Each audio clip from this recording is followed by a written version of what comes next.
কিন্তু বাস্তব সত্য কথা হচ্ছে বাংলাদেশে ইসলামিক এমন কোনো দল নেই যারা পৃথকভাবে নির্বাচন করে পৃথকভাবে নির্বাচনে অংশগ্রহণ করে সংসদ সদস্য হওয়ার যোগ্যতা রাখে। এটা ইসলামিক দলগুলো যদি এক হতে পারে, এককভাবে যদিও তারা সরকার গঠন করতে পারবে না ইসলামিক দলগুলো মিলে, কিন্তু এতটুকু তো গ্যারান্টি আমরা দিতে পারি কমপক্ষে 20টা থেকে 30টা আসন ইসলামিক দলগুলো পাবে।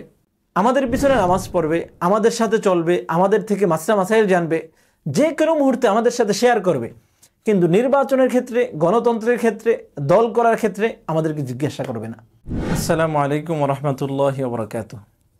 জুলাই গণঅভ্যুত্থানের পরবর্তী আজ 10 মাস পার হলো। বাংলাদেশের ইসলামিক দলগুলোর কাছে বাংলাদেশের তাওহীদি জনতা, আম জনতা বা অন্যান্য মানুষগুলোর যে প্রত্যাশা ছিল, এই জুলাই গণঅভ্যুত্থান পরবর্তী 10 মাস পার হলেও কিন্তু সেই প্রত্যাশাগুলো এখনও পূরণ হচ্ছে না, বরং দিন দিন তাওহীদি জনতা হতাশই হচ্ছে। তার কারণ হচ্ছে ইসলামী দলগুলো ঐক্য হলে মানুষ যেই সুবিধাগুলো পেত, বা বাংলাদেশে বর্তমান যে সংকটগুলো তৈরি হচ্ছে, ইসলামের সাথে সাংঘর্ষিক যে অবস্থা তৈরি হচ্ছে, মাঝে মধ্যে রাষ্ট্র এবং ইসলাম বিভাজন করার যেই দুরভিসন্ধি চলমান, এটাকে নিশ্চিত করার একমাত্র পথ এবং পন্থা হচ্ছে ইসলামিক দলগুলোর কিন্তু সংঘবদ্ধ বা একত্রিত হওয়া, একজোট হওয়া। কিন্তু সেটা হচ্ছে না, বরং আমরা ইতিমধ্যে দেখেছি যে ইসলামিক দলগুলো নিজেদের প্রার্থী বিভিন্ন আসনে ঘোষণা করছে। জামাত ইসলামী, ইসলামী আন্দোলন বাংলাদেশ, বাংলাদেশ খেলাফত মজলিস এবং অন্যান্য দলগুলো, যার কারণে আমাদের এই আশা বা বাংলাদেশের তাওহীদি জনতার আশাগুলো কিন্তু নিমেষেই শেষ হয়ে যাচ্ছে। ইসলামিক দলগুলো যদি এক হতে পারত, অনেক কিছু করা সম্ভব।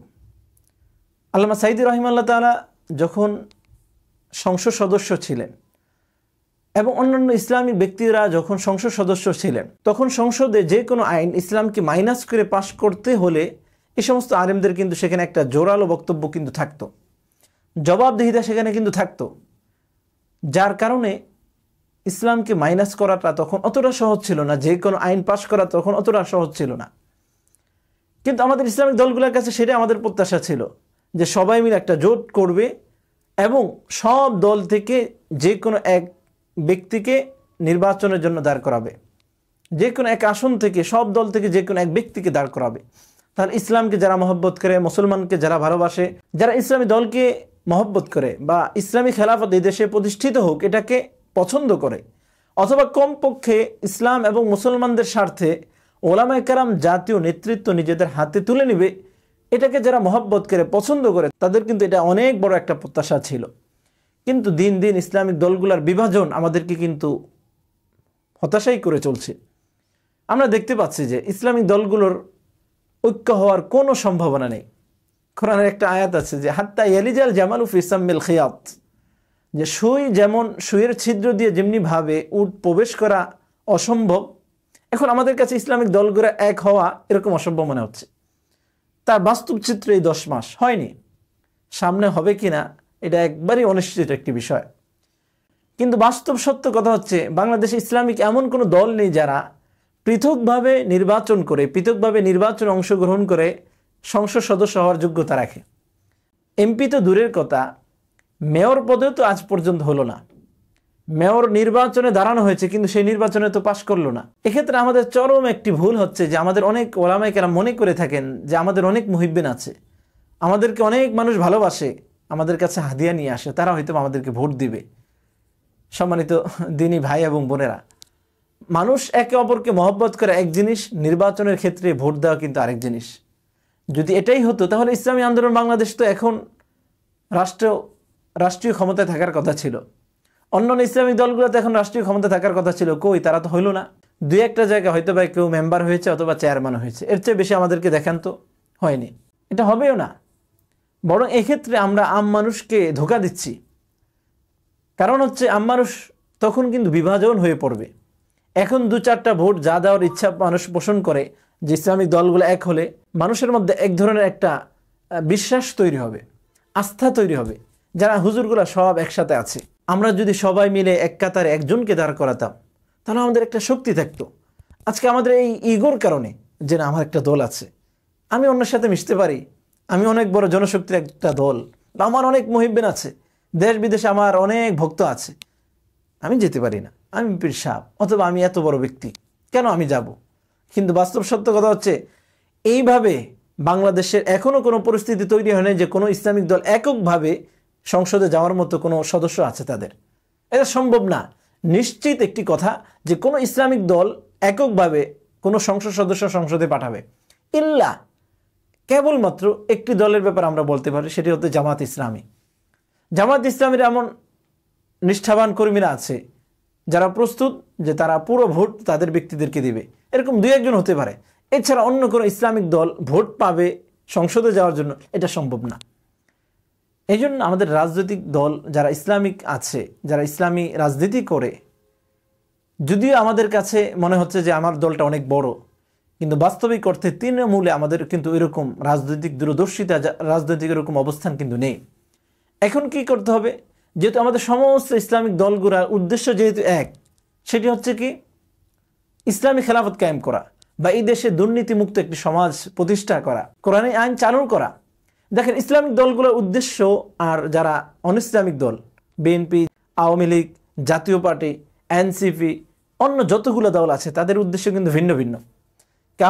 কারোর উদ্দেশ্য জাতীয়তাবাদ এই দেশে প্রতিষ্ঠা করা, কারোর উদ্দেশ্য বঙ্গবন্ধুর আদর্শ এই দেশে প্রতিষ্ঠা করা, কিন্তু ইসলামিক দলগুলোর কিন্তু উদ্দেশ্য ভিন্ন না। সব দলগুলোর উদ্দেশ্য কিন্তু এক। যদি এক হয়ে থাকে তাহলে এক্ষেত্রে এক হওয়াটা অসম্ভব কেন? জোট হওয়াটা অসম্ভব কেন? ব্যক্তিগতভাবে তো আমরা সংসদে যেতে পারবো না, তাহলে কেন আমরা এক হচ্ছি না? এক হচ্ছে না ওই যে আমাদের ইগো কাজ করে, আর আমি তার সাথে যাব, আমি তার সাথে যুক্ত হব। এক্ষেত্রে অনেক ধরনের ক্ষতি থাকতে পারে, কিন্তু আপনি বৃহত্তম স্বার্থে এই কাজটা কিন্তু ইসলামিক দলগুলোকে করতে হবে।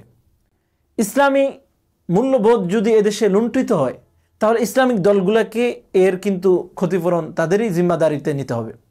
কারণ হচ্ছে এই সময়টা ইসলামিক দলগুলো যদি এক হতে পারে, এককভাবে যদিও তারা সরকার গঠন করতে পারবে না ইসলামিক দলগুলো মিলে, কিন্তু এতটুকু তো গ্যারান্টি আমরা দিতে পারি কমপক্ষে 20টা থেকে 30টা আসন ইসলামিক দলগুলো পাবে।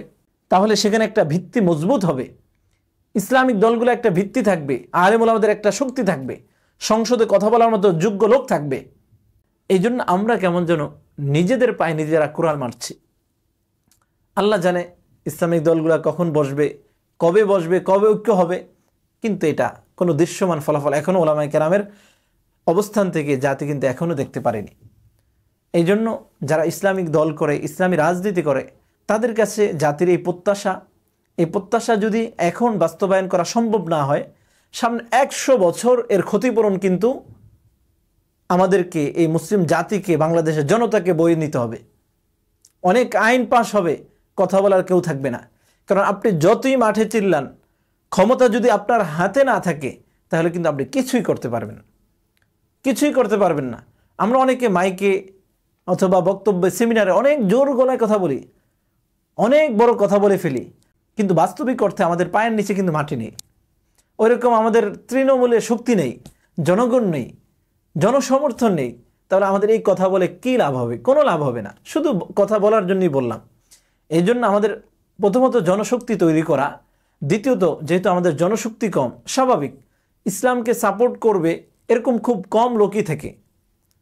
আমাদের পিছনে নামাজ পড়বে, আমাদের সাথে চলবে, আমাদের থেকে মাসাইল জানবে, যে কোনো মুহূর্তে আমাদের সাথে শেয়ার করবে, কিন্তু নির্বাচনের ক্ষেত্রে, গণতন্ত্রের ক্ষেত্রে, দল করার ক্ষেত্রে আমাদেরকে জিজ্ঞাসা করবে না। এই জন্য এটা চরম একটা ভুল সিদ্ধান্ত যে আমরা মনে করি আমাদের অনেক মুহিব্বিন আছে, অনেক ভক্তবৃন্দ আছে। বাস্তবিক অর্থে ওই ভোটের ক্ষেত্রে কিন্তু সেই রকম ভক্তবৃন্দ আমরা খুঁজে পাই না, পাওয়া যাবেও না। এই জন্য এই ক্ষেত্রে আমাদেরকে ঐক্যবদ্ধ হতে হবে। ঐক্যবদ্ধ হলে মানুষের মধ্যে এক ধরনের বিশ্বাস ও আস্থা তৈরি হবে। এই আস্থা দিয়ে ভবিষ্যতে আমাদেরকে কাজ করতে হবে। আজকে একজন হবে সংসদে, কালকে 2 জন থাকবে, আগে বছর 3 জন। এই ট্রাম্পে না, সামনের সময়গুলোতে 5 জন ঢুকবে, 10 জন ঢুকবে। এক পর্যায়ে পুরো বাংলাদেশের নেতৃত্ব আলেম ওলামারা দিবে। এই জন্য ইসলামিক দলগুলোর প্রতি আমাদের রিকোয়েস্ট, বাংলাদেশের তাওহীদি জনতার রিকোয়েস্ট যে আসুন বৃহত্তম স্বার্থে, যদি আপনারা অনেক বড় বড় ব্যক্তি, বৃহত্তম স্বার্থে আপনারা সবাই এক হয়ে যান। এক হয়ে গেলে ইসলামিক একটা শক্তি এই দেশে দাঁড়াবে। মানুষ তখন এই শক্তির সাথেই চলার চেষ্টা করবে, তখন মানুষ কিন্তু অন্যদিকে চোখ দিবে না। আল্লাহ সুবহানাহু ওয়া তাআলা আমাদেরকে বোঝার তৌফিক দান।